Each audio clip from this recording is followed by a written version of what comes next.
नमस्कार, सुप्रभात, बहुत बहुत स्वागत है आपका। मैं हूं आपके साथ ऋतु ज्ञानवानी और अब से कुछ ही देर बाद महाराष्ट्र और झारखंड में विधानसभा चुनाव के लिए वोटिंग शुरू हो जाएगी।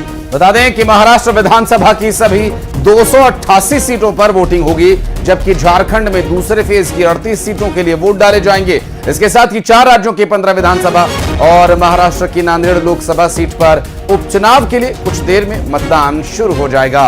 फिलहाल पूरे देश की निगाह महाराष्ट्र और झारखंड पर टिकी है। महाराष्ट्र में 6 बड़ी पार्टियां 2 गठबंधनों का हिस्सा बनकर चुनाव लड़ रही हैं। बीजेपी, शिंदे गुट की शिवसेना और अजीत पवार की एनसीपी महायुति का हिस्सा है।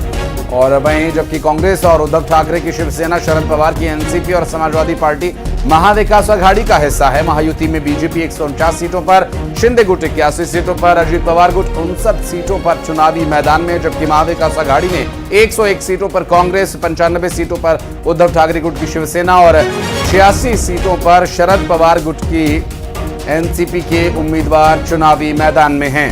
राज ठाकरे की महाराष्ट्र नवनिर्माण सेना ने भी 125 सीटों पर प्रत्याशी उतारे हैं। तो वहीं 2019 विधानसभा चुनाव के नतीजों की बात करें तो बीजेपी, शिवसेना ने मिलकर 161 सीटें जीती थी, जिसमें बीजेपी 105 तो शिवसेना 56 सीटों पर जीती थी।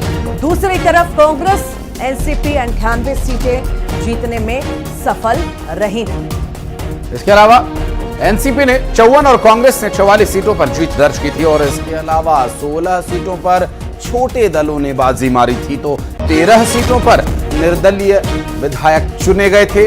और ये महाराष्ट्र और झारखंड का विधानसभा चुनाव देश के कई अन्य राज्यों, उत्तर प्रदेश समेत में होने वाले उपचुनाव, जिस पर रहेगी आज दिन भर हमारी नजर।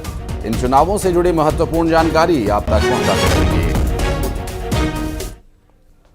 और बढ़ते आगे रायसेन से अगली खबर, जहां रायसेन में एम्बुलेंस में आग लगने का एक मामला सामने आया और 108 एम्बुलेंस में यह आग लगी थी।